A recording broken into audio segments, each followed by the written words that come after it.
Hello, good morning. Shri Swami Samarth. तर स्वामी महाराज तुमच्या सगळ्या मनातील इच्छा पूर्ण करो अशी मी स्वामीचरणी प्रार्थना करते. आणि सर्वात प्रथम म्हणजे तुम्हाला श्रावण महिन्यातील खूप साऱ्या शुभेच्छा श्रावणाच्या. तर आता आपल्याकडे महाराष्ट्रीयन लोकांमध्ये श्रावण महिना आला की सगळं साफसूफ क्लीन करायची गडबड चालू असते. आणि सो मलाही 2 दिवस टाईम मिळाला नाही. मी आईकडे आखडायला गेली होती, तर खूप फोर्स करण्यात आला, त्यामुळे मग जाण्यात आलं आणि टाईम काही मला मिळालेला नाही. तर असो, तुम्ही तो ट्रॅव्हल ब्लॉग पाहिला नसेल तर पाहून घ्या. आणि चॅनलवर जर नवीन असाल तर प्लीज लाईक करा, सबस्क्राईब करा आणि व्हिडिओ आवडल्यास जास्तीत जास्त शेअर करा. तर आता इथे मी सगळं सकाळी रेग्युलरची कामं आवरून घेतली आणि आता मुलं वगैरे स्कूलला गेलेली आहेत. सो मी इथे काढलेलं आहे क्लिनिंग करायला. आणि स्टेप बाय स्टेप मी कशी करते, अगदी पसारा न करता. तर व्हिडिओ हा स्किप न करता पूर्ण बघा, म्हणजे तुमच्या लक्षात येईल. तर कितीही छोटं किंवा मोठं घर असो, जास्त भांडी असो किंवा थोडी भांडी असो, परंतु जर ती आपण स्टेप बाय स्टेप क्लिनिंगची कामं केली तर पसारा पण होत नाही आणि आपल्याला कामं सुचायलाही सुचतात आणि चिडचिड होत नाही, मेन म्हणजे आपल्या लेडीजची. तर मग आता मी इथे सर्वात रेग्युलरची पहिली सगळी कामं आवरून घेतलेली आहे. आणि सो सकाळी मी एकदा फरशीला मी हात मारला, म्हणजे फरशी पुसून घेतली सगळीकडनं, थोडक्यात सांगायचं म्हटलं तर. आणि देवपूजा वगैरे मी सकाळी आंघोळ वगैरे केल्यानंतर करून घेतलेली आहे. कारण आज आहे मंडे, आणि मंडे म्हटलं तर आज श्रावणी सोमवार हा 70 वर्षातून पहिल्यांदा सोमवारचा असा श्रावणी सोमवारची सुरुवात झालेली आहे. तर आता मला वेळ न मिळाल्यामुळे मी आज सकाळीच इथे क्लिनिंगची कामं काढलेली आहेत. तर मी सकाळी सरांना टिफिन भाजी पोळी बनवून दिली, मुलांना बनवली आणि मुलंही खाऊन वगैरे सगळं त्यांचं आवरून दिलं पहिल्यांदा. आणि त्यानंतर मग मी इथे क्लीन करायला घेतलेले आहे.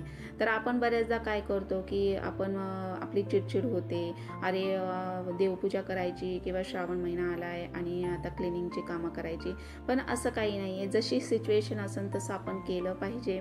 आणि बऱ्याचदा काय होतं की बरेच लोक देवपूजा वगैरे करतात आणि मनामध्ये 17 विचार असतात किंवा काही ना काही चिडचिड असते किंवा मुलांवर एकीकडे ओरडतात किंवा घरामध्ये काही ना काही एकीकडे लक्ष असतं आणि दुसरीकडे देवपूजा माळ जपतात. पण याला काही अर्थ नाही आहे. जेव्हा तुमचं मन फ्रेश असेल, जेव्हा तुम्हाला मनातून आतून वाटेल की अरे आपण देवपूजा केली पाहिजे किंवा जप केला पाहिजे, देव काही म्हणत नाही सगळं सोडा आणि माझ्यापाशी बसा, त्याला तो भक्तीचा भुकेला आहे. तुम्ही जे काही सेवा, जे काही तुम्ही नामस्मरण कराल ते अगदी मनातून केलं पाहिजे. त्यामुळे जशी सिच्युएशन असेल तसं तुम्ही तुमच्या रुटीनप्रमाणे राहिलं पाहिजे. तर असो, जे मला माहिती आहे ते मी तुमच्यासोबत शेअर करण्याचा प्रयत्न करते. तर आता इथे मी तुम्हाला माझं मंथली किचन क्लिनिंग माहीतच आहे आणि मी प्रत्येक वेळेला व्हिडिओ टाकतच असते. तुम्ही पाहत असाल की नसाल माहीत नाही, परंतु पाहून घ्या. तर किचन क्लिनिंगचं म्हणजे माझं मंथली किचन क्लिनिंग असतंच, कारण आपण इथे फोडणी वगैरे देतो. आपली ही विंडो वगैरे काय असेल, एक्झिट फॅन म्हणा किंवा काही चिमणी वगैरे असते, तर तुम्ही फोडणी वगैरे देऊन बघा, ती खूप चिकट वगैरे होतात. जाळीवर सुद्धा खूप असं चिकट होतं. त्यामुळे हे सर्व आपण जर मंथली किचन क्लिनिंगचं जर आपण व्यवस्थित ठेवलं रुटीन, तर मग नेहमी आपलं किचन साफ सूप असं फ्रेश आणि स्वतःलाही मेन म्हणजे फ्रेश वाटतं. तर आता ही मी जी विंडो आहे, तर ही मी माझी मंथली किचन क्लिनिंगच्या याच्यामध्ये असतं. सगळं मी सगळीकडनं पुसून स्वच्छ सॅनिटाईजने वगैरे सर्वात शेवटी घेत असते. तर आता इथे मी विंडो वगैरे सगळं ग्लास वगैरे हे आहे ते चिकट फोडणीचं उडालेलं ते सर्व पहिलं स्क्रबरने साफ केलं, नंतर कॉटनच्या फडक्याने स्वच्छ पुसून घेतलेला आहे. तर वरचा जो लॉफ्ट आहे तोही मी स्वच्छ पुसून घेतलेला आहे आणि आता फक्त किचन ओटा राहिला आहे. तर आता मी सगळं स्टेप बाय स्टेप करणार आहे, कारण सगळा जर पसारा मी काढला तर मला काही कामं सुचणार नाही आणि कुठे काय ठेवायचं, पहिलं कशापासून सुरुवात करायची, मग हे सगळं आपण ब्लँक होऊन जातो आणि आपली चिडचिड होते. त्यामुळे सर्वात प्रथम काय करायचं की आपण पहिलं स्वच्छ सर्व किचन पहिलं मोकळं करून घ्यायचं. किचनवरून जे स्वच्छ पहिलं आपण धुवून क्लीन करून साफ करून घेतलं, तर मग नंतर आपण सर्व शेवटी आपण भांडी वगैरे काढायची आहेत, जे काही तुम्हाला क्लीन करायची, घासायची डबे वगैरे. तर मी आता इथून पहिले इथे सर्वात प्रथम वरचा लॉफ्ट पुसून घेणार, नंतर विंडो, नंतर मग पुन्हा किचन ओटा, कॅबिनेट, असं स्टेप बाय स्टेप मी सर्व पुसून घेते. आणि काय होतं की आपण जर हे स्वच्छ ठेवलं तर माशा, झुरळं, पाली वगैरे काही येत नाही. बऱ्याचदा झुरळं खूप होतात. तर मी एक पावडर आणली होती आणि ती पावडर फक्त किचनच्या कोपऱ्यांनी अशी टाकायची, बेडरूमच्या कुठे झुरळं होत असतील तर मी ती एकदाच टाकली, परंतु जसं झुरळं गेली तर ती आजपर्यंत झुरळं आलेली नाहीत. आणि तसंही माझं हे किचन क्लिनिंग साफसफाई नेहमी घराची असतेच, त्यामुळे पाली वगैरे तर आजपर्यंत बघायला मिळाल्याच नाही इथे आल्यापासून नवीन घरामध्ये. तर आता नवीन घराची साफसफाई, श्रावणातला हा पहिला श्रावण, कारण मागच्या श्रावण जो होता तर खूप गडबड होती, काम चालू होतं फर्निचरचं आणि सो काही मी जसं होईल तसं ॲडजस्ट करत होती. परंतु आता हा श्रावणातील हा पहिला श्रावण असल्यामुळे नवीन घरात तर मी सगळं स्वच्छ क्लीन पुसून घेते. तर हे बघा, हे वरचे लॉफ्ट वगैरे सगळं कॉटनच्या फडकाने सॅनिटाईजने पुसून घेते आणि व्हाईट कलरचे असल्यामुळे ते लगेच असे डाग पडतात किंवा पिवळसर दिसतात, त्यामुळे हे स्वच्छ क्लीन ठेवायचं. आणि अचानक जरी कोणी आपल्या घरी पाहुणे किंवा बाहेरची व्यक्ती आली तरी ते दिसायलाही फ्रेश दिसतं आणि आपल्यालाही त्याचं वेगळंच समाधान मिळतं. तर आता इथे कॅबिनेट केलेलं आहे. ह्या कॅबिनेटवर काय होतं की मी पेपर टाकलेले आहेत. तर पहिले खूप असं म्हणजे चिकट फोडणीने वगैरे होत होतं, फर्स्ट टाईम मला माहिती नव्हतं आणि मी ते स्क्रबरने खूप वेळ पुसत होती, तर मला खूप वेळ गेला. नंतर मग मी त्याच्यावर न्यूजपेपर जे आपले वेस्टेज घरामध्ये असतात ते मी अंथरलेले आहेत. आता इथं तुम्ही बघू शकता पूर्ण ट्रान्सपरंट असं काचेतून ग्लासमधून दिसते विंडोच्या. हे बघा, पूर्ण गेट दिसते सोसायटीचं. म्हणजे असं हे आपण क्लीन ठेवलं ना तर दिसायलाही छान दिसतं आणि ट्रान्सपरंट आरपार सगळं दिसतं. तर आता इथे हे जे कॅबिनेट आहे हे बघा, तुम्ही बघू शकता, हे मी पेपर टाकले होते तर हे किती चिकट झालेत आणि पूर्ण ब्लॅकिश दिसत आहेत. हे बघा, तर आता इथे मी हे पेपर काढणार आहे आणि त्याच्या खाली पूर्ण व्हाईट जसंच्या तसे क्लीन आहे आणि खाली पूर्णपणे व्हाईट जसंच्या तसं आहे. मी फक्त एक फडका मारणार आहे, म्हणजे मला स्क्रबाने घासायची गरज पडणार नाही. आणि काय होतं, कॅबिनेटमध्ये मी लाईट्स लावलेल्या आहेत, त्यामुळे इथे जी वरती पट्टी आहे ती लाईट्सची आहे आणि जर तुम्ही ओला फडका वगैरे असं घेतला तर शॉक बसण्याची शक्यता असते. त्यामुळे काही गोष्टी किचन क्लिनिंग करताना किंवा घराची साफसफाई करताना काळजी घेत जावा, कारण मला असं 2दा अनुभव आलेला आहे. मागच्या वेळेला शॉक बसला आणि सर्वात प्रथम पहिल्या वेळेला जेव्हा मी मुलं लहान होती त्यावेळेला असंच साफ करताना माझ्या जी अशी काचेची बरणी होती ती घासताना माझ्या हातामध्ये काच भरलेली आणि सो मला 5 ते 6 टाके पडलेले. तर त्यावेळेला मुलं लहान होती आणि खूप त्रास झाला त्यावेळेला. त्यामुळे सर मला नेहमी सांगतात की तू जपून करत जा, कारण माझा स्वभाव असा चंचल आहे आणि मला कोणत्याही गोष्टी म्हणजे कोणतीही गोष्ट जी हातामध्ये मी करायला घेतली ती पूर्ण केल्याशिवाय मला चैन देत नाही, असा माझा स्वभाव आहे. त्यामुळे मी आता फार रिलॅक्स आणि असं गडबड न करता मी असं करत असते स्टेप बाय स्टेप. आता हा व्हिडिओ थोडा फास्ट केला आहे, तुम्हाला वाटत असेल की शांत असं म्हणजे एवढं पटपट काम उरकते आणि शांत, तर असं नाही आहे. मी हा व्हिडिओ थोडा फास्ट केला कारण जास्त मोठं नको आहे म्हणून मी थोडा फास्ट केलेला आहे. तर अशा पद्धतीने जर तुम्ही किचन ठेवलं स्वच्छ साफसूफ तर कधीच झुरळं, माशा, पाली येणार नाहीत बघा. नाहीतर मग काय होतं, आता पावसाळ्याचे दिवस आहेत, माशा वगैरे सतत माशा येतात किंवा झुरळं होतात आणि प्रत्येक वेळेला मग आपलं जेवण वगैरे आपण झाकून तर ठेवावंच, परंतु असं मग आपल्याला ते कसतरीच होतं असं झुरळ वगैरे पाहिलं तर, पाली वगैरे. त्यामुळे आणि घरामध्ये लहान मुलं देखील असतात, त्यामुळे अशा जर तुम्ही स्वच्छता वगैरे अशी किचनची काळजी घेतली तर तुम्ही जर होममेकर असाल तर अशा पद्धतीने स्टेप बाय स्टेप जर किचन ठेवलं तर नक्कीच त्याचा तुम्हाला खूप सारा फायदा होईल. तर आता इथे बघा, हे मी फिल्टरचं जे छोटंसं लॉफ्ट आहे इथे करून घेतलेलं कॅबिनेट, तर त्याच्यावर इथे बघा, तुम्ही बघू शकता खूप व्हाईट कलरचं आहे, म्हणजे जसं आहे तसंच आहे, फक्त फडका मी एक मारलेला आहे. आणि आता इथे मी पेपर पुन्हा त्याच्यावर अंथरून घेते. तर आता हे झालं माझं वरचं सगळं क्लीन आणि आता मी खाली किचन ओटा क्लीन करणार आहे. तर आता हे पहिलं सगळं मी वरचं आवरून घेतलं. सर्वात प्रथम मी झाडूने झाडताना जाळ्या वगैरे काढल्या होत्या, त्यानंतर मग सगळं आवरल्यानंतर मग मी स्वच्छ पुसून धुवून घेतलं. तर आता हा किचन ओटा पण मी स्वच्छ टाईल्स वगैरे विंडोच्या तिथे फिल्टरचं पुन्हा नळ वगैरे हे सगळं मी स्वच्छ धुवून घेतलं. किचन ओटा, गॅस, तर तुम्ही बघू शकता खूप क्लीन दिसतोय बघा. आणि हे पाहिलं तर आपल्या मनालाच खूप फ्रेश वाटतं पाहिल्यानंतर. हे बघा, तर ही जी विंडोची ग्लास आहे तर पूर्ण ट्रान्सपरंट आरपार दिसतं, म्हणजे त्याच्यावर जे डाग वगैरे होते ते सगळे निघून गेलेले आहेत. तर अशा पद्धतीने मी किचन स्वच्छ करून घेतलं सर्वात प्रथम.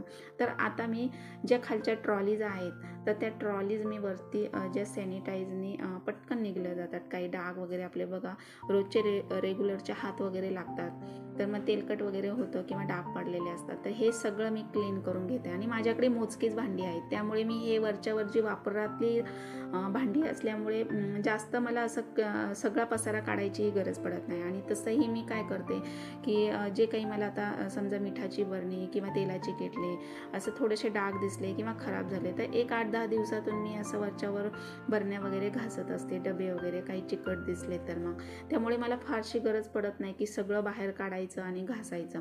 तर मी काय करते, स्टेप बाय स्टेप करते असं. आता वरती सगळा किचन ओटा मी साफ करून घेतला. आता जो खालच्या ट्रॉलीज आहेत त्या सॅनिटाईजने पूर्णपणे पुसून घेते, म्हणजे जे काही हात वगैरे लागलेले आहेत तेलकट तर ते निघून जातात. आणि हो, जरी तुम्ही सॅनिटाईजचा यूज करत असाल तर तो गॅसजवळ करायचा नाही आहे, गॅस पाशी न्यायचा नाही किंवा सिलेंडरपाशी न्यायचा नाही. तर तर काही ह्या गोष्टी आपल्याला माहिती पण पाहिजे आणि रिस्क असते, त्यामुळे मग आपण नसताना रिस्क नाही घ्यायची. तर मी फक्त ट्रॉलीज वगैरे, टेबल किंवा फर्निचर पुसायला सॅनिटाईजचा यूज करते, कारण त्याने सगळे डाग वगैरे जे काही स्पॉट असतात ते सगळे निघून जातात. आणि एक कॉटनचा स्वच्छ फडका घ्यायचा तर आता, आणि पटपट उरकले जातात कामं. तर मग आता इथे मी हे बघा ट्रॉलीज पूर्णपणे पुसून घेते. आणि जे ट्रॉलीजमधले जे भांडे वगैरे आहेत तर ते टोप किंवा काही ग्लास वगैरे आहे हे माझ्या वापरातील आहेत, त्यामुळे ते फारसं मला काढायची गरज पडणार नाही. आता मी फक्त डबे वगैरे सगळे आहेत ते घासणार आहेत. आणि बाकीचे मग जे वाट्या वगैरे ताटं आहेत ती रेग्युलरमधली आहेत, त्यामुळे माझ्याकडे मोजकी भांडी असल्यामुळे मी जास्तीचा असा पसारा होत नाही. आणि आपण असे मोजकीच भांडी ठेवले पाहिजे, कारण काही वेळेला काय होतं, आपल्याकडे खूप वेस्टेज असं काही ना काही पडलेलं असतं सामान, आणि मग आपण पुन्हा ते जपत राहतो. तर मग ते असं न करता लगेच आपण मोडीमध्ये देऊन काही आपल्याकडे जी वस्तू नसेल ती आपण आणली पाहिजे. तर माझ्याकडे भरपूर 3-4 कुकर होते, छोटे छोटे असे, लग्नामध्ये वगैरे आलेले होते, आणि ते असे म्हणजे वापरातील नव्हते. पुन्हा अशा हंडे वगैरे काही भांडी होती वेस्टेज, मग मी ती एक दिवस सिटीमध्ये घेऊन गेली आणि नंतर मग मला जे पाहिजे त्या वस्तू मी घेऊन आली, कुकर वगैरे. आणि खरं सांगायचं म्हटलं तर आपण जर मोजकी भांडी, मोजकं सामान जर घरामध्ये ठेवलं तर घर असं सुटसुटीत छान आणि मोकळं छान राहतं. आणि काही वस्तू आणल्या तर त्यांना जागाही भेटते. तर अशा पद्धतीने आपण केलं पाहिजे. आणि जर होममेकर असाल तर असं हलतं फिरतं चालतं आपण शरीर ठेवलं पाहिजे. याचा आपल्याला एक फायदा होतो की आपण नेहमी असं मेंटेनमध्ये राहतो, वेट वाढत नाही. आणि आपण जे काही आपण जेवण जेवू किंवा काही आहार घेऊ तर तो डायजेस्टही होतो. असं कामात सतत राहिल्याने आपल्या डोक्यात विचार येत नाही, माइंड फ्रेश राहतं. आणि नेहमी आपल्या कामात आपण बिझी राहिलं पाहिजे, म्हणजे नसते विचार डोक्यामध्ये येत नाही. आणि काय होतं की जर आपण शरीराची खूपच काळजी घेतली तर ते शरीर अगदी स्थूल होतं आणि अगदी म्हणतात ना की बसली जागा उठवत नाही. आणि नंतर मग एक आजार जडतात आणि मग आपण पूर्णपणे त्याच्या म्हणजे डॉक्टर, दवाखाना, गोळ्या ह्या गोष्टी आपल्याला चालू होतात. आणि एकदा 30-35 ओलांडली की आपण लेडीजने नेहमी आपण हलतं चालतं राहिलं पाहिजे, व्यायाम केला पाहिजे. कारण काय होतं की पहिल्यासारखे दिवस आता नाही राहिलेले. आता कसं खाण्यामध्ये किंवा भरपूर काही चेंजेस झालेले आहेत. तर त्यामुळे कसं होतं की आपण आपल्या स्वतःच्याच मनाशी आपण एक शेड्यूल तयार करायचं आहे. जर तुम्ही होममेकर असाल किंवा तुम्ही वर्किंग वुमन्स असाल, परंतु कसं आहे की तुम्ही एक स्वतःसाठी अर्धा ते 1 तास खूप झाला हा काढला पाहिजे. व्यायाम किंवा वॉकिंग किंवा स्वतःला छान असं नटणं थटणं असं जर आपण ठेवलं ना तर आपण स्वतः छान दिसतो आणि आपलं माइंडही फ्रेश राहतं, घरातील सगळे आनंदी राहतात. तर हे पॉझिटिव्ह वाईब्स असतात. म्हणजे आपण जेवढं स्वतः आनंदी आणि फ्रेश राहू तेवढं आपण घरामध्ये फ्रेश वातावरण राहतं.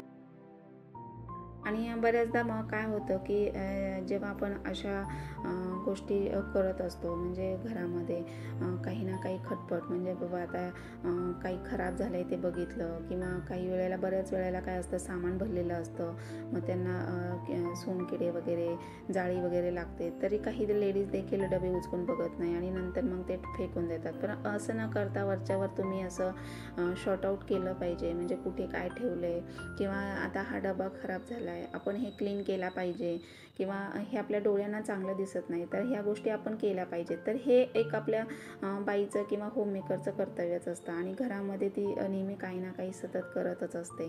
तर ज्यांना करायचं आहे ते मनापासूनच करत असतात असं असतं. तर आता हा माझा पहिल्यापासूनच स्वभाव आहे. अगदी मी पहिल्या जुन्या घरात होती, तुम्हाला तर दाखवलेलंच आहे, तुम्ही पहिले व्हिडिओ माझे पाहू शकता. तर अगदी पहिल्यापासून जेव्हा तिथे असं म्हणजे मांडणी होती लावायला, रॅक होती भांडे लावायला, तर ते असे ओपन राहायचे डबे वगैरे आणि खूप धूळ यायची ड्राय बाल्कनीतनं असं त्या दरवाजातून. तर मला जवळजवळ महिन्यातून कधी कधी माझे 2दा भांडी वगैरे घासली जायची. परंतु आता इथं असं नाही आहे. आता इथे कसं फर्निचर वगैरे करून घेतले, प्रत्येक वस्तूला अशी जागा झाली आहे आणि सगळं आतल्या आत पॅक राहतं. त्यामुळे इथे फारसं असं आणि रोडपासून आतमध्ये सोसायटी असल्यामुळे धूळ पण फारशी येत नाही. पण तरी माझं हे रुटीन बसलेलं आहे ना, तर ते मला सवय झालेली आहे ना, तर ती काही जात नाही आहे. म्हणजे मी मंथली किचन क्लिनिंग वगैरे करत असते, डबे वगैरे जे काही क्लीन असं वरच्यावर मी असा हात मारत असते. परंतु आता कसं होतं की आता फारसं असं टेन्शन येत नाही आणि जर आपण असं रुटीन ठेवलं तर कधी सणासुदी वगैरे सणासुदीला बघा आपल्याला काही आलं तरी मग असं जास्त लोड येत नाही की पुन्हा अरे साफ करायचं आहे, घर घाण झालेलं आहे, असं होत नाही. म्हणजे हे आपल्याला क्लीन वरच्यावर केली ना तर मग ही साफसफाई, तर मग आपलं घर नेहमी स्वच्छ टापटीप राहतं. त्यामुळे सणसुदी आली काही आणि किंवा कोणी गेस्ट आले काय तर काही फरक पडत नाही, कारण आपलं घर ऑलरेडीच किचन किंवा हॉल वगैरे क्लीन असल्यानंतर वरच्यावर फक्त आपल्याला झाडलोट वगैरे करायची असते, बस एवढंच असतं. तर असं असतं. तर हे जर तुम्ही स्वतःशी असं नियोजन करून शेड्यूल केलं तर मग जास्त लोड पण येणार नाही. आणि जर माझ्यासारखी जर एकटी असेल घरामध्ये करायला तर खूप लोड येतो एकटं म्हटलं की, आणि मुलं पण लहान असतात आणि सरांना पण बाहेरचा लोड असतो. त्यामुळे मग त्यांना पण मी बाहेर घरातले काही कामं वगैरे किंवा त्यांना अशी, आणि त्यांना ही सवयच नाही पहिल्यापासून आणि मलाही ते असं आवडत नाही. मी जेवढं मला होईल ना तेवढं मी करत असते आणि त्यांना जर वाटलं तर थोडीफार मला हेल्प करत असतात कधी कधी. तर फॅन वगैरे पुसायला वगैरे पहिले तर मी चेअर ठेवायची, चेअरवर पिलोज ठेवायची आणि मग त्यावर उभं राहून मी फॅन पुसायची. पण हे मला बऱ्याचदा म्हणतात असं करत जाऊ नको, घरामध्ये कोणी नसतं, पडशीन वगैरे, त्यामुळे मी तुला सुट्टीच्या दिवशी पुसून वगैरे देत जाईन. तर मग मी फक्त फॅन वगैरे त्यांच्याकडनं पुसून घेते, बाकी सगळं मी करत असते. तर आता माझं किचन पूर्ण क्लीन झालेलं आहे आणि आता मी आलेली आहे हॉलकडे. तर आता हॉल मी मागच्याच महिन्यात साफ केला होता. तर आता मी फक्त विंडो वगैरे सॅनिटाईजने पुसून घेतली, टी व्ही वगैरे पुसून घेतला. टी व्हीला पण आपण बऱ्याचदा बघतो की बघा चिकट हात वगैरे लहान मुलांचे लागलेले असतात किंवा धूळ बसलेली असते. तर मग हे जर आपण व्यवस्थित जर वेळच्या वेळेला जर क्लीन केलं ना तर जास्त असं लोड येत नाही. तर आता हे सोफा वगैरे सगळं मी पुसून घेतलं. हे सगळं मी बघा फर्निचर सॅनिटाईज टाकून पुसून घेतलेलं आहे. आणि मुलांचे पण धुळीला म्हणजे हात वगैरे लागतात, लहान मुलं असतात, त्यामुळे मग ते काही योग्य नाही. त्यामुळे ह्या गोष्टी आपण वेळच्या वेळेला केल्याच पाहिजे. तर आता टिपॉय वगैरे सगळं माझं आवरून झालं आहे, तुम्ही बघू शकता. हॉल पूर्णपणे झालेला आहे. तर आता छोटं मोठं राहिलेलं मी क्लीन करून घेते. तर आता इथे टिपॉयला पण मी एक हात मारून घेते. सकाळीच पुसला होता परंतु आता सगळं मी पुसून घेतले, धूळ वगैरे बसलेली असेल म्हणून मी पुन्हा पुसून घेते आहे सॅनिटाईजने. तर असं हे क्लीन करून घेतलेलं आहे. आणि मुलांनाही आता समजतं. आता मुलंही म्हणजे पहिले लहान होते तेव्हा खूप कचरा वगैरे करायचे, त्यामुळे रोजची मला फरशी पुसायला लागायची. त्यामुळे आता माझं झालेलं आहे. तर आता खूप भूक लागलेली आहे बघा. दुपारचे आता तब्बल दुपारचा टाईम झालेला आहे आणि मी काही खाल्लेलं नव्हतं. सकाळी फक्त चहा घेतला होता.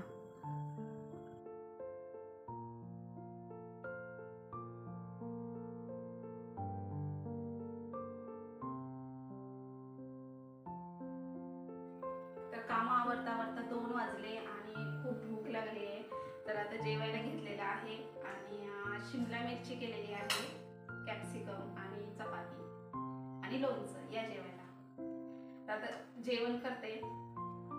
अजून डबे वगैरे घासायचे आहेत. तर वरतून सगळं क्लीन करून झालंय. आता जेवण करून घेते आणि मग मी दाखवते तुम्हाला नंतर.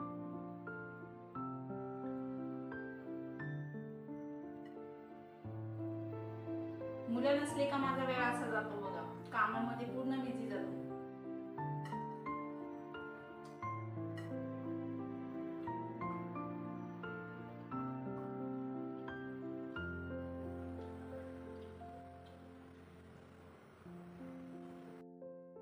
तर आता आलेली आहे मी बेडरूमकडे.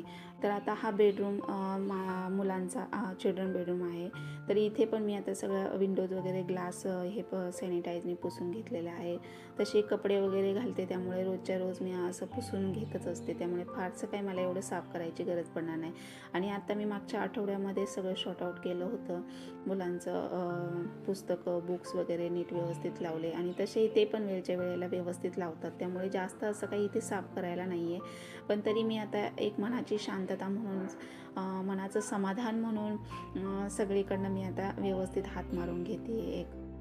अशा पद्धतीने आहे. तर बघा, मी सकाळपासून म्हणजे उठल्यापासून पहाटे मी 5:15 वाजले होते बघा.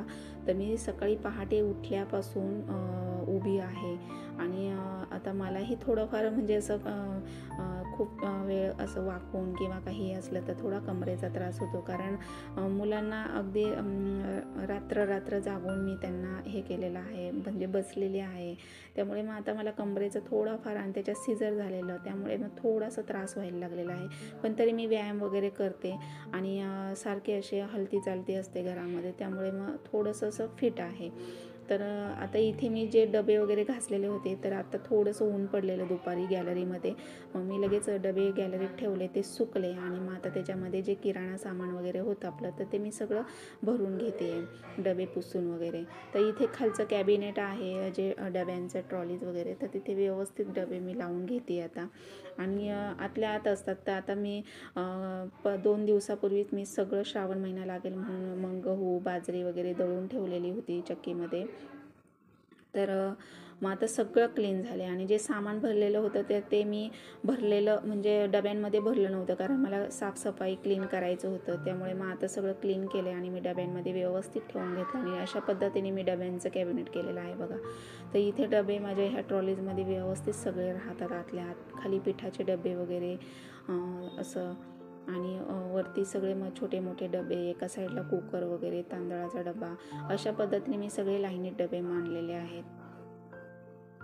आणि खाली मी पेपर म्हणजे एक पेपर नाही, जो आपल्याकडे एक कागद असतो ना प्लॅस्टिकमध्येच, तर बघा, तर ते मी हे केलेले आहे, कट करून त्या मापाचे खाली अंथरलेत आणि त्यावर मी डबे ठेवलेले आहेत.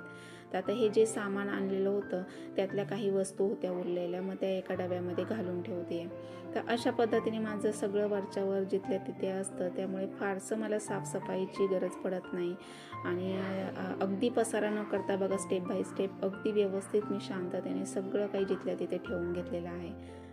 तर आता संध्याकाळचे 5 वाजलेले आहेत, म्हणजे बघा किती वेळ झाला आहे. म्हणजे दोन्ही बेडरूम मी साफ केले, त्यानंतर भांडी वगैरे जेवण केल्यानंतर, जेवताना मला बघा 2 वाजले होते. आणि मग त्यानंतर मी दोन्ही बेडरूम साफ केले, भांडी वगैरे, मग गॅलरीमध्ये थोडी कपडे होती ती उन्हाला टाकली.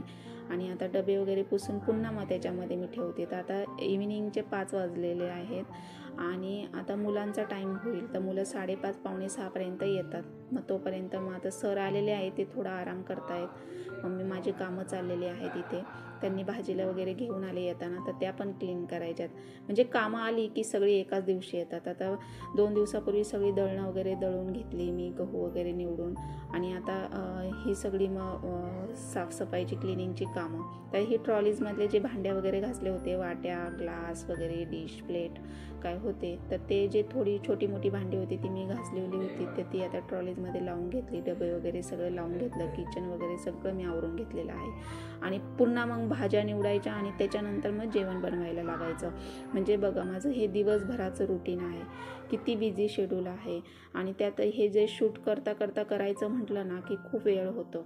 नाहीतर मग आपण अगदी झटपट उरकतात, परंतु शूट करायचं, इथे ट्रायपॉडने, तिथे मोबाईल लाव, असं चालू राहतं.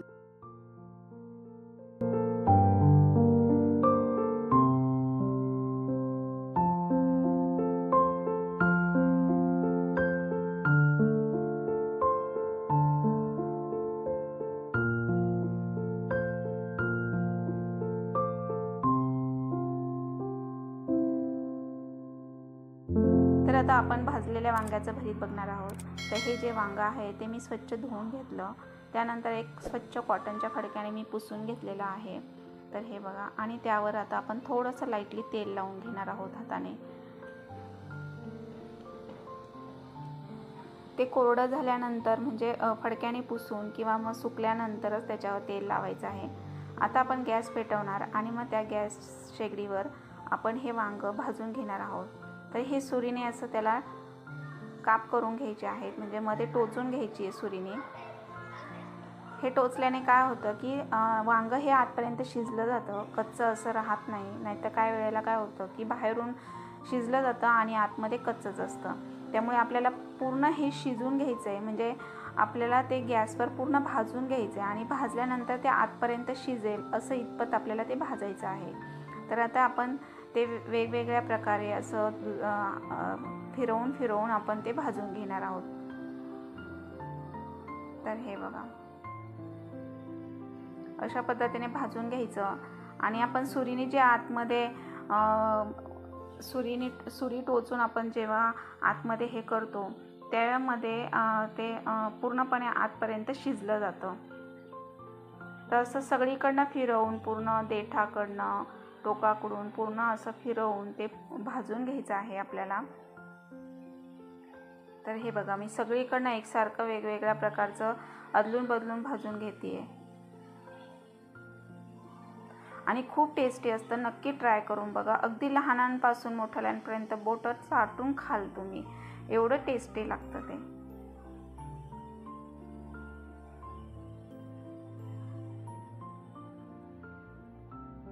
तर मी असं सुरीने आतमध्ये टोचून घेतलेला आहे.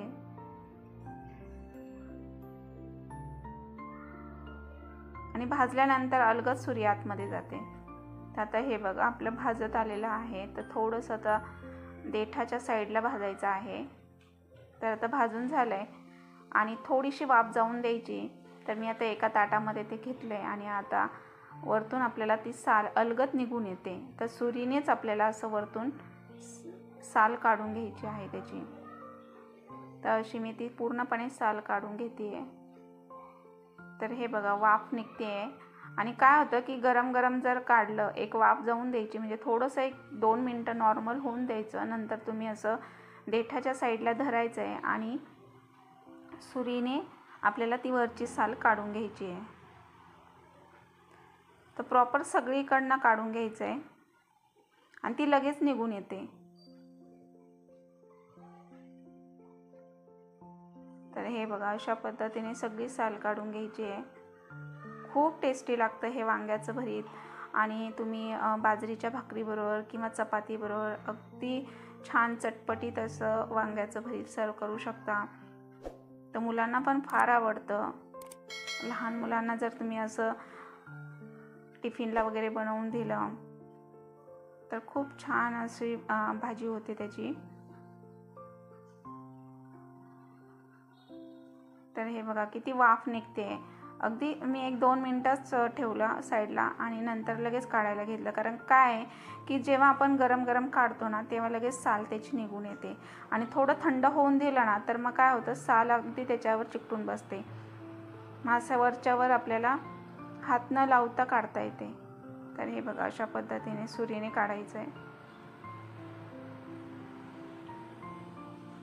तर सगळीकडनं भाजून घेतलेलं आहे, आतपर्यंत शिजलेलं आहे ते मी तुम्हाला दाखवते. नंतर ते आपल्याला सुरीने स्मॅश करून घ्यायचं आहे.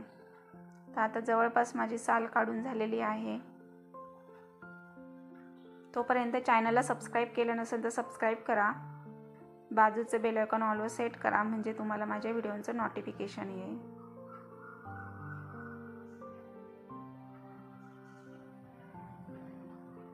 तर आता हे बघा, साईडचा भाग राहिलेला आहे देठाकडचा, तर तो सुद्धा मी काढून घेते आहे.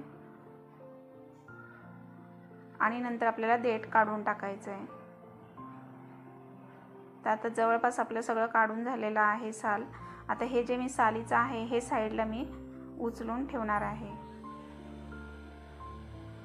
तर अशा पद्धतीने सगळी साल काढून घेतलेली आहे वांग्यावरची.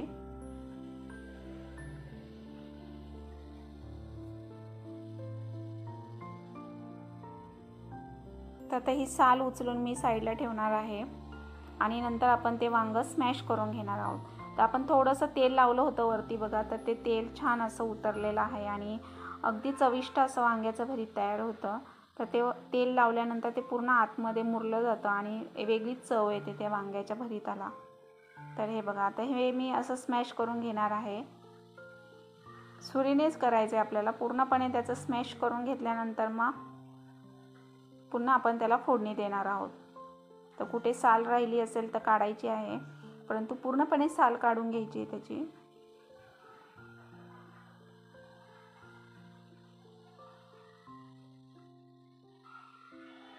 एवढे टेस्टी होतं ना, तर देखील एक वांग देखील पुरणार नाही तुम्हाला.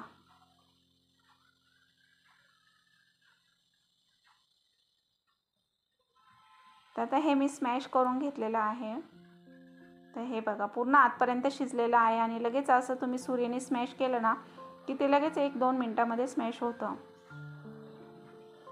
आणि नंतर एवढं शिजायला पण लागत नाही भाजी. फक्त फोडणीला द्यायची, 1-2 मिनटं वाफ काढायची की लगेच भाजी तयार होते.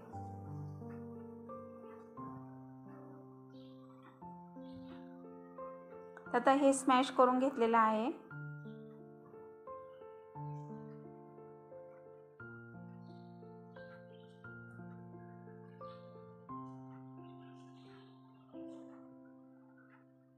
पूर्ण असं बारीक स्मॅश केलं ना की मग त्यामध्ये आपण फोडणीला दिल्यानंतर सगळं मिरची मसाला वगैरे लागला जातो आणि वेगळीच टेस्ट येते वांग्याच्या भरताला.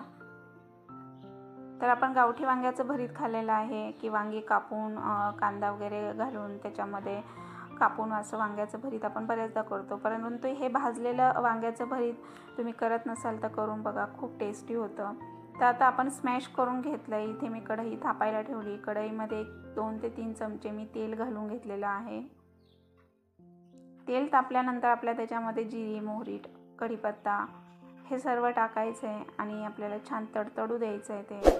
तर हे बघा, कढीपत्ताही छान तडतडलेला आहे आणि आता आपण बारीक कट केलेला कांदा त्यामध्ये परतून घेणार आहोत.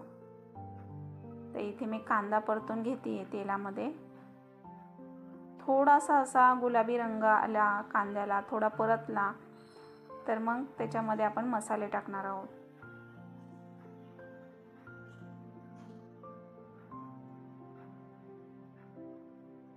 तर आता कांदा परतत आलाय, आपण त्याच्यामध्ये मसाले ॲड करूया. तर मी धना पावडर टाकलेली आहे अर्धा चमचा.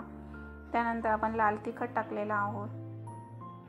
तर बेडगी मिरची ही मी कलरसाठी थोडी टाकली आहे अर्धा चमचा आणि नंतर मग हळद पावडर टाकलेली आहे. तर तुम्ही तुमच्या आवडीप्रमाणे कमी जास्त करू शकता मिरची पावडर. तर आता हे स्मॅश केलेलं वांग त्यामध्ये पूर्ण मिक्स करून घ्यायचं आहे. तर हे बघा, पूर्ण स्मॅश करून म्हणजे पूर्ण असं मिक्स करून घ्यायचं आहे. मसाले हलवून घ्यायचे आणि नंतर आपण त्यामध्ये चवीनुसार मीठ टाकणार आहोत. तर आता हे मी पूर्ण मिक्स करून घेते पहिले.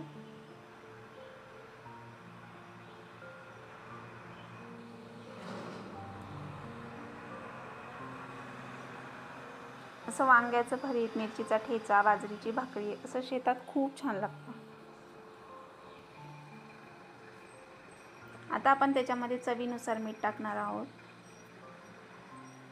तर एक मी थोडंसं 1/2 टीस्पून मीठ टाकून घेतलं आहे आणि नंतर मग 1-2 मिनटं वाफेवर पुन्हा मी शिजू देणार आहे, म्हणजे झाकण ठेवून. आणि नंतर 2 मिनटांनी गॅस ऑफ करायचा, कारण ऑलरेडी आपण ते भाजून घेतलेलं आहे. परंतु मसाले टाकल्यानंतर 1-2 मिनटं वाफ काढून घेतली तर मग मसाल्यांची चव त्या वांग्याच्या भरीताला लागते आणि वांग्याचं भरीत एकदम टेस्टी होतं. तर हे बघा, असं उलटणीच्या साहाय्याने तुम्ही पूर्ण स्मॅश करून घ्यायचं आहे. तर आता हे सगळं मिक्स करून झालेलं आहे आणि मग त्यामध्ये सर्वात शेवटी नंतर तुम्ही कोथिंबीर टाकायची आहे कापून. तर आता मी त्याच्यामध्ये कोथिंबीर टाकत आहे गार्निशिंग म्हणून. त्यानंतर पुन्हा मिक्स करून मी 1-2 मिनटं झाकण ठेवणार आहे. वाव, किती छान दिसतंय.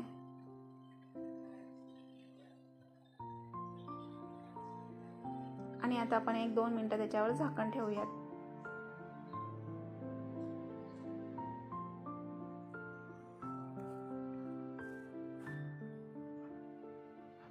तर ते अगदी मी लो फ्लेम केलेला आहे. लो फ्लेमवर गॅस ठेवायचा आहे आणि आता 2 मिनिटांनी गॅस ऑफ करणार. तर आता आपलं वांग्याचं भरीत तयार झालेलं आहे. नक्की ट्राय करून बघा. तर आता जेवण बनवून झालेलं आहे आणि सर्वात शेवटी इथे करत आहे मी बटाटा भजी. तसा उपवास कोणी घरामध्ये धरत नाही आहे श्रावण महिना, कारण सर्वांना उपवास जास्त सहन होत नाही. आणि मीही पहिले धरत होती, तर मुलं नंतर मग लहान होती त्यामध्ये उपास माझे सुटले, त्यामुळे मी फक्त आता महिन्यातली चतुर्थी धरते आहे. त्यामुळे उपास तर नाही आहे, परंतु तरी मी घरामध्ये डाळ भात, वांग्याचं भाजलेलं भरीत आणि आता इथे गरमागरम भजी बनवणार आहे. आणि मग देवाला नैवेद्य दाखवून मी मग नंतर जेवायला घेणार आहोत. तर असं आहे, म्हणजे जरी उपवास तुम्ही नाही धरला तरी घरामध्ये वाटलं पाहिजे की अरे हा उपवास आहे, किंवा काहीतरी सण आलेला आहे, किंवा श्रावण महिना लागलेला आहे, तर त्याचं फील होतं आपल्याला. तर मी अशा पद्धतीने मग करत असते. तर हे बघा, आता इथे मी गरमागरम बटाटा भजी काढून घेतले. बटाटा भजी अगदी हॉटेलसारखे करायचं म्हटलं तर बटाटे मोठे मोठे घ्यायचे, त्याचे उभे छान पातळ काप करायचे, नंतर ते पिठाच्या पाण्यामध्ये स्वच्छ धुवून 1-2 मिनटं ठेवायचे आणि नंतर मग एकीकडे त्याचं बॅटर बनवून घ्यायचं. तर मग चणा पीठ, त्यामध्ये थोडीशी हळद टाकायची. हळद नाही टाकली तरी चालेल, अगदी थोडीशी नाही म्हणून तुम्ही कलरसाठी टाकू शकता. आणि चवीनुसार मीठ टाकायचं आणि सर्वात शेवटी सोडा टाकायचा. आणि मग नंतर आपण ते बटाट्याचे काप एक एक घेऊन स्लाईस मग आपण इथे पिठामध्ये भिजवून, बेसन पिठामध्ये ते आपल्या अलगद तेलामध्ये सोडायचे आहेत. आणि तेल पहिले तापून घ्यायचं, नंतर लो फ्लेमवर करायचं आहे. तर अशा पद्धतीने बटाटे भजी बनवले तर अगदी हॉटेलसारखे छान टम फुगतात आणि चवीलाही खूप छान लागतात. तर इथे छान हिरवी मिरची मी तळलेल्या आहेत. तर आता जेवण बनवून झालं नंतर इथे मी जी देवपूजा केलेली आहे ती मी तुम्हाला दाखवते. तर अशा पद्धतीने महादेवाची मी घरामध्येच पूजा केलेली आहे, महादेवाच्या पिंडीची. आणि बेलाचं त्याच्यावर पान वगैरे फूल वाहून मी मनोभावे पूजा केलेली आहे. सकाळी स्वामी सेवा केलेली आहे. तर आता मी नैवेद्य दाखवणार आणि नंतर आम्ही जेवायला घेणार. तर हे बघा, तर अशा पद्धतीने मी श्रावण महिन्याची साफसफाई झाली आणि माझा सोमवारही आजचा छान गेला. तर अशा पद्धतीने मी सगळं तुमच्यासोबत मी स्टेप बाय स्टेप कशा पद्धतीने क्लिनिंग करायचं हे सगळं शेअर केलेलं आहे. आणि तुम्ही बघू शकताय तर संध्याकाळी इथे मस्त दिवा, धूप, दीप, अगरबत्ती लावली आहे, देवापुढे छान रांगोळी काढली आहे, महादेवाच्या पिंडीची पूजा केली आहे. तर माझा व्हिडिओ मी इथेच एंड करते.